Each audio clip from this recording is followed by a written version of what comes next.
Shalom Aleichem. This week's Torah portion is the Parshas Vayishlach, and next week we'll be celebrating the Chag HaChagim for Chasidei Chabad, Yutes Kislev. There must be a lesson that you can learn from this Parsha that teaches us the theme of Chassidus, because as we know, all events of the upcoming week are somewhere hinted in the Parsha. And perhaps this is one of the most fundamental points that Chassidus teaches us. In the beginning of the Parsha, we read that Yaakov sends Malchim messengers to Esav, and he wants to crack the ice so he should be able to greet him. But then he says some interesting statements, sort of to impress Esav. He says, you should know, Im Lavan Garti, I lived with Yelavan for many, many years, and that's why I'm coming so late. I accumulated a wealth, Vayhili Shur, Vachamar, Tzoin, Ve'eved, V'shivcha, and I'm a wealthy man right now.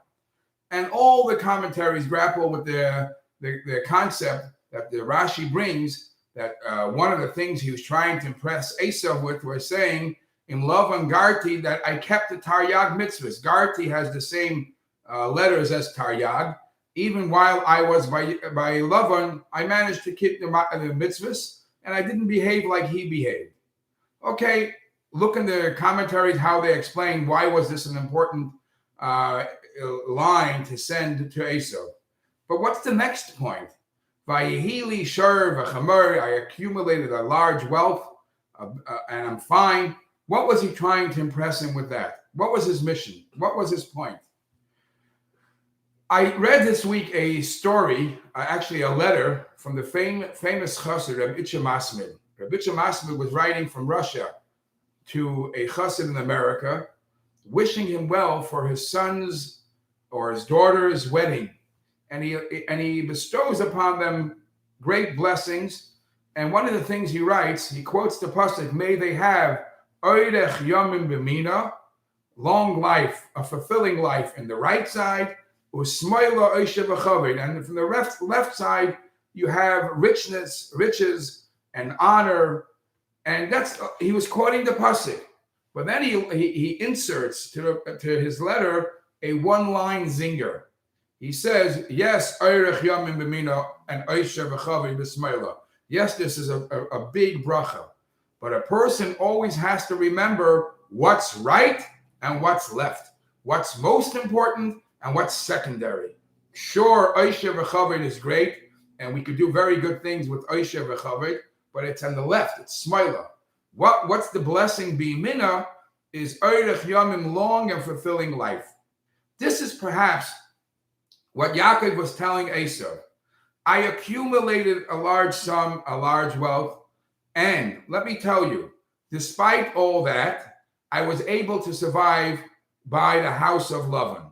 Some interpret that Yaakov was trying to show to Esav, the secular world out there thinks that, the yeshiva bacher, the Yaakov Ishtam, the person who sits in the people of the book who study, what do they know about business?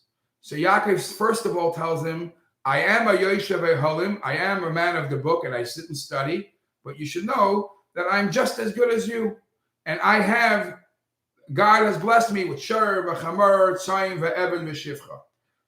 And some actually say, some Sfarim say that the reason I was able to overcome the struggles of Lavan and his way of cheating and all that is because by me, everything in Gashmias, even the Oisher V'Chaved, I looked at it like a tzoin, a bakar, like a behema.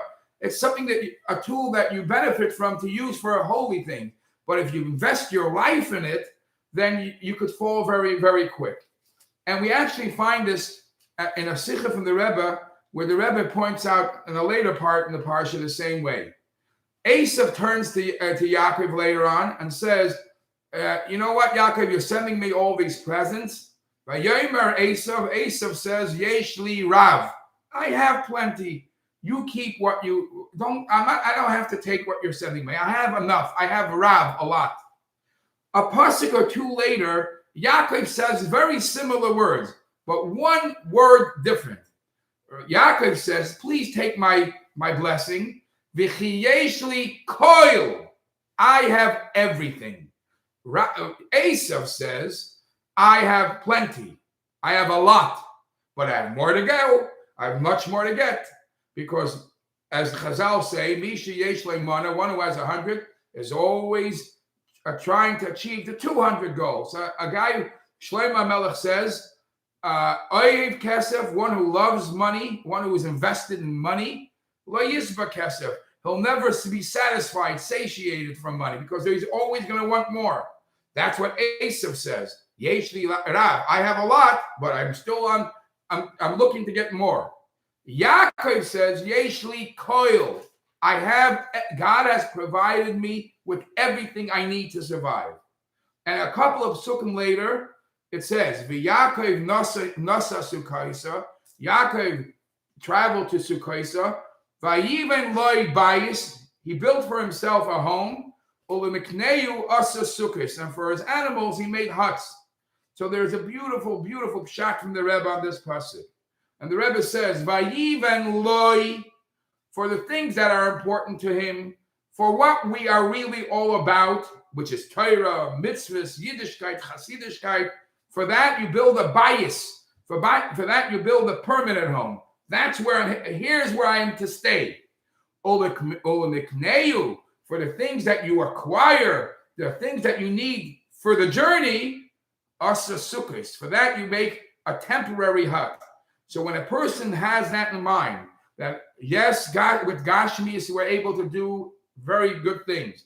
You're able to support yeshivas, and you're able to support kailo and all that. But the Gashmis is not where your head has to be. That is a sukkah, that's a temporary hut. But your permanent excitement in life has to be what's really loy, what's really you, which is Torah, Avodah, Gemilas Chasadim. That's when God blesses you with Kol Tov.